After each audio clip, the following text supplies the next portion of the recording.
अस्सलाम वालेकुम रहमतुल्लाह। हाँ डियर स्टूडेंट, आज हमने ये जो आपके science class 6 chapter number 7 getting to know plants, इसके हवाले से हमने आपको एक तारुफ दिया था थोड़ा सा, और कुछ टॉपिक्स हमने डिस्कस किए थे। तो आज के हवाले से हम आज रूट के हवाले से कुछ मालूमात जानेंगे। तो देखो ये रूट है, हाँ जरा पढ़िए। Look at figure 7.13. Who do you think is watering their plant correctly, A or B? Why? I think B is watering. You go first read this also. Okay, which part of the plant is in the soil? Let us learn more about this part from the following activities. देखो ये दो बच्चे हैं, figure A और figure B. ये भी watering करता है, ये भी वाटरिंग करता है, ठीक है ना। Yes. आपको देखना है, क्या देखना है आपको, who is watering the plant correctly कौन वाटरिंग करता है। देखो एक ऊपर से डालता है, एक रूट में डालता है, ठीक है ना, रूट वाले पोर्शन पे पॉट के अंदर डालता है। तो आपको देखना है करेक्ट, B वाला करेक्ट डाल रहे हैं, ठीक है, जैसे लीव्स को डाल रहे हैं। ठीक है। Activity 6. You would require 2 pots, some soil, khurpi for digging, blade or a pair of scissors, and water. This activity is to be done in groups of 4 to 5 यानी students. You have to arrange yourself first in groups. Class के बच्चे 4-4 एक साथ बैठेंगे, फिर आप ये activity करोगे, ठीक है ना। आपके पास एक खुरपी होनी चाहिए। खुरपी, इसको आप अपनी लैंग्वेज में खून बोलते हैं। जैसे आप डिग करोगे, थोड़ा सा खोदोगे, ठीक है ना।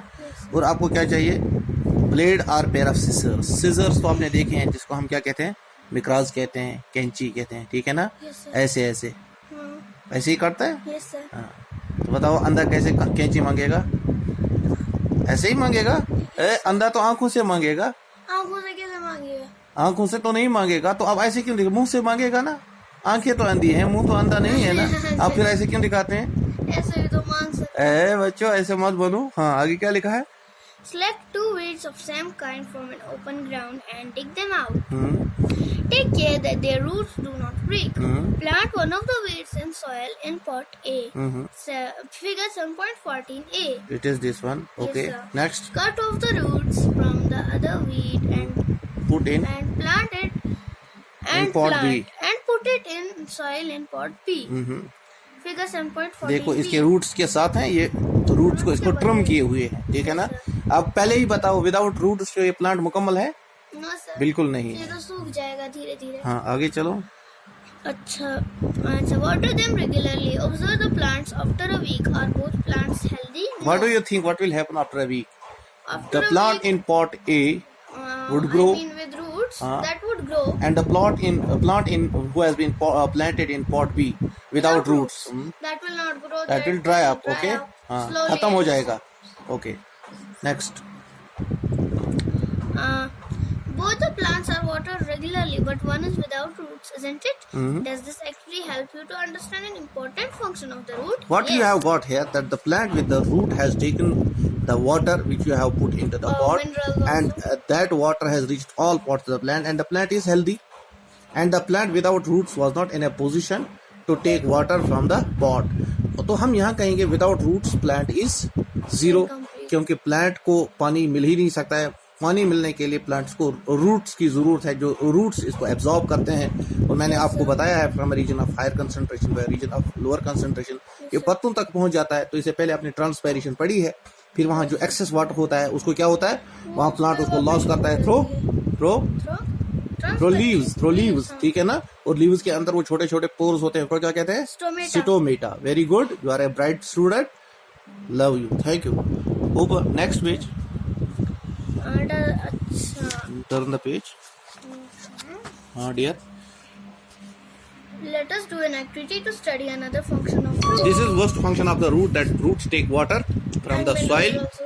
and mineral salts, and these reach to the upper parts of the plant through a particular mechanism. आपको हमने कहा है प्लांट्स के अंदर एक ट्यूब सिस्टम है, कौन सा, जाइलम का। Phloem. और जाइलम का फंक्शन क्या है, जाइलम ट्यूब्स का ट्रांसपोर्ट ऑफ वाटर, और फ्लोएम का क्या है, transport of Mineral salts. Mineral salts. Thank you. Next. 37. We would require seeds of gram and maize, cotton wool, katori, and some water. Take 2 katoris, place some wet cotton wool in them. Put 3 or 4 seeds of gram in one and maize in another. Keep the cotton wet by sprinkling water every day until the sprouts have grown in young plants. After a week, try to separate the young plants from cotton wool. Figure 7.15. Was it easy to separate the cotton wool from the roots? देखो Why? अब आपने क्या किया है, यहाँ पे ग्राम particularly हर जगह ग्राम को यूज करते हैं इसलिए कि ये जल्दी ग्रोथ करता है, ठीक है ना। अब यहाँ चने के दाने, आपने चने के बीज लगाए हैं आपने, और मेज का लगाया है, और आपने इसको कॉटन वूल में रख दिया, ठीक है ना। कॉटन वूल में इसलिए रख दिया कि कॉटन वूल एब्जॉर्ब करता है वाटर, क्योंकि जब इसको वाटर देते थे आप, स्प्रिंकल करते थे वाटर, तो कॉटन वूल के अंदर ये पानी कुछ देर के लिए रहता है, ठीक है ना। ये इमीडिएटली ड्राई अप नहीं होता है। तो आपने ये एक्टिविटी की भी है घर पे, है ना। Yes, sir. तो इसके बाद स्प्राउटिंग शुरू होती है। ये देखो, ये जो आपको ये वाइट लग रहा है, दिस इज द स्प्राउटिंग, ठीक है ना। ये है स्प्राउटिंग ऑफ सीड्स, ठीक है ना। अब ये बेबी प्लांट्स इस जो हिडन थे किसके अंदर, इस सीड के अंदर बाहर आ चुके हैं, ठीक है ना। और यहाँ से आपको ये भी पता चला, जब अक्सर बच्चे कहते हैं कि जो बीज है, दाल वगैरह घर में है तो ये शायद नॉन लिविंग है, ऐसा नहीं है, ये लिविंग है। अगर ये नॉन लिविंग होती तो इसे ये स्प्राउटिंग नहीं होती। तो ऐसे ही अंडा कंप्लीट सेल है, ऐसे ही आपके पास आलू है घर में तो ये लिविंग है, आपके पास प्याज है ये लिविंग है। जो ही आप इनको जमीन के अंदर इनको लगाते हो और इनको सूटेबल कंडीशंस देते हो, वाटरिंग वगैरह, तो और ये एकदम क्या करते हैं, स्प्राउट होते हैं और इनसे बेबी प्लांट्स उगाते हैं। तो यहाँ पे आपको क्या बताना था कि अब ये जो स्प्राउटिंग हो गई, ये तो इस कॉटन वूल के अंदर फैल गई। क्या it is easy now to separate cotton wool from this? No. Sir. क्यों? रूट्स से इसको बाइंड करके रखते हैं। Very nice. गोया कि यहाँ से आपको पता चलता है रूट्स जो हैं they uphold the plant by firmly holding the plant in the soil. तो यही जैसे इसने कॉटन के अंदर अपने ये जड़ें इन्होंने फैला के इसको मजबूती से पकड़ा है। अब आप कॉटन को अलग नहीं कर सकते, ऐसे ही मिट्टी के अंदर तो ही प्लांट खड़ा रहता। तो रूट्स की दूसरी function, it gives strength to the plants so that they can upright. हाँ बताओ। Yes, you are welcome. जब हम वो चैप्टर 1 पढ़ रहे थे, उसमें जो एक्टिविटी थी ना, वो हम सो करने थे, वो मैंने किया था। उसके बाद मैंने उनको सॉइल में लगाया था, रेगुलरली वाटर किया था, सनलाइट में भी रखा था। उन्होंने ग्रोथ नहीं की, मैंने उनको परसों फिर फेंका, वो चढ़े ही नहीं ऊपर, वहीं पर बेटा ऐसी बात नहीं है। सूटेबल कंडीशंस के लिए हमें पता नहीं है आपने किस डेप्थ पे उसको डाला है। अगर आपने ज्यादा नीचे डाला है, हर किसी चीज के लिए एक फेवरेबल कंडीशन होती है। तकरीबन 3 मिलीमीटर नीचे, उतना मिलीमीटर तो कम होता है, वो तो कम होता है, तो उससे भी उसकी प्रॉब्लम हो जाएगी। और ये है कि हर कोई सीड नहीं चढ़ता है, कोई गुजा बनता है कीड़े मकोड़ों के लिए भी, और कुछ को परिंदे भी लेके चले जाते हैं, जो ऊपर ही होता है। इसकी एक सूटेबल डेप्थ होती है, ठीक है ना। ये आपको सीखनी है, ठीक है। जब आप जमींदारी ठीक से सीखोगे तब कर पाओगे ना। मैंने देखना था। क्रॉप प्रोटेक्शन एंड मैनेजमेंट जो है ये है ना, ये लेसन 8th में है। वहां से आपको अच्छे तरीके से दिखाते हैं कि क्योंकि 8th के बाद अगर ये बच्चा पढ़ता नहीं है तो जिम्मेदारी करे तो वो भी अच्छे से करे, तो फिर सिखाते हैं उस वक्त, ठीक है ना। Thank you.